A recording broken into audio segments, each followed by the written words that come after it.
Bonjour à tous, dans cette vidéo nous verrons comment réaliser une table de vérité pour une proposition logique. Mais commençons par quelques rappels. Tout d'abord, une proposition logique peut prendre deux valeurs de vérité, soit la valeur vraie, soit la valeur fausse. La valeur vraie est généralement représentée par un 1, tandis que la valeur fausse est représentée par 0. Une fois ces rappels effectués, nous pouvons nous intéresser aux différents connecteurs logiques, qui sont la négation. Alors la négation d'une proposition A, ce sera la proposition qui rendra la valeur vraie lorsque la proposition A sera fausse, et inversement, elle renverra la valeur faux lorsque la proposition A sera vraie. Deuxième connecteur logique, la disjonction. La disjonction en français peut être traduite par un ou non exclusif, à savoir que la disjonction sera vraie lorsqu'au moins une des deux propositions A ou B sera vraie. Ainsi, la disjonction de deux propositions A et B n'est fausse que lorsque ces deux propositions sont elles-mêmes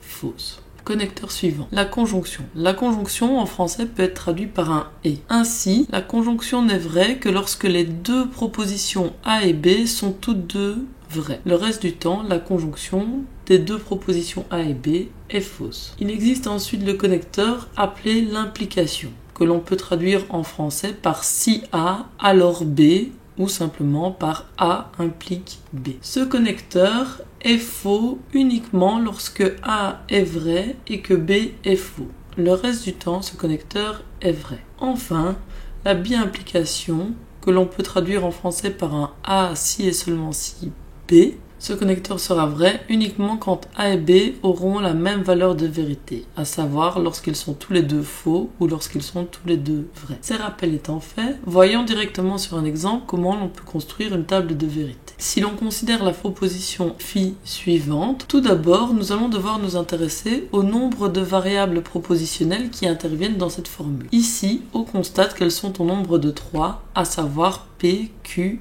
et R. Le nombre de lignes de notre table de vérité sera directement dépendant de ce nombre de variables propositionnelles. En effet, étant donné qu'une variable propositionnelle peut prendre deux valeurs de vérité, soit vrai, soit faux, lorsqu'une proposition est composée de n variables différentes, sa table de vérité contiendra deux exposants n lignes. Dans ce cas-ci, puisqu'il y a trois variables qui interviennent dans la proposition, le tableau sera composé de 8 lignes. Avant de pouvoir construire la table de vérité associée à la formule phi, il est tout d'abord nécessaire de lister toutes les valeurs de vérité correspondant à l'ensemble des variables propositionnelles P, Q et R. Comme nous l'avons dit, il y aura deux exposants 3, à savoir 8 valeurs de vérité possibles pour ces trois variables. Afin de lister ces différentes valeurs facilement, concentrons-nous d'abord sur la colonne associée à la première variable propositionnelle, ici P. Nous diviserons le nombre de lignes en deux, ainsi ici nous formerons deux blocs de 4 lignes et associerons aux 4 premières lignes la valeur de vérité 0, ainsi qu'aux 4 suivantes la valeur de vérité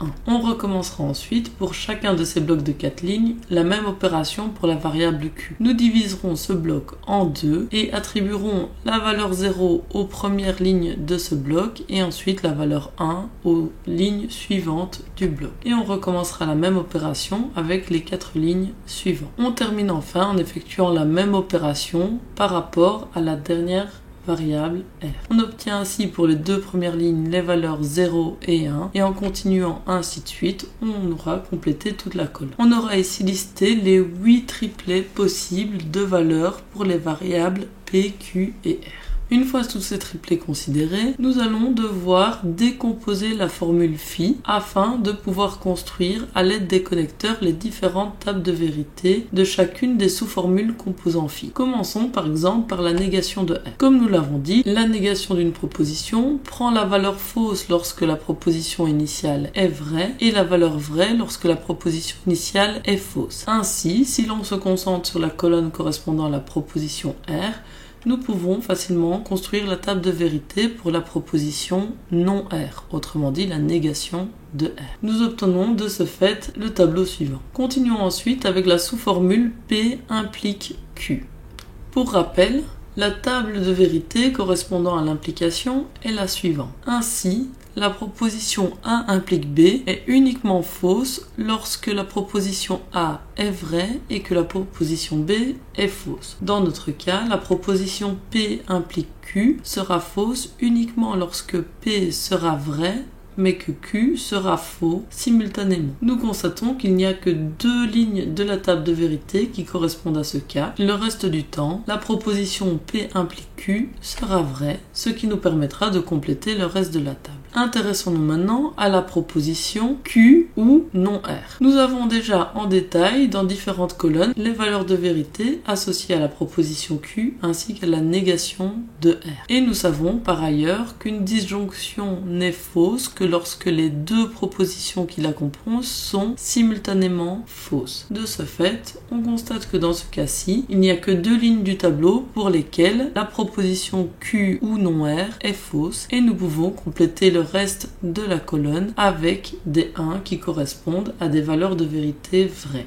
Enfin, pour obtenir la table de vérité de la formule phi, nous ferons ici la conjonction des 2 propositions obtenues dans les 2 dernières colonnes de notre table. Nous savons par ailleurs que la conjonction de 2 propositions A et B est fausse lorsqu'au moins une des 2 propositions qui la composent est fausse. De ce fait, nous obtenons dans notre table 3 lignes pour lesquelles la formule phi est associée à la valeur de vérité faux. Pour le reste des lignes, la formule phi sera associée à la valeur de vérité vrai. Voilà, c'est tout pour cette vidéo. Bon travail à tous!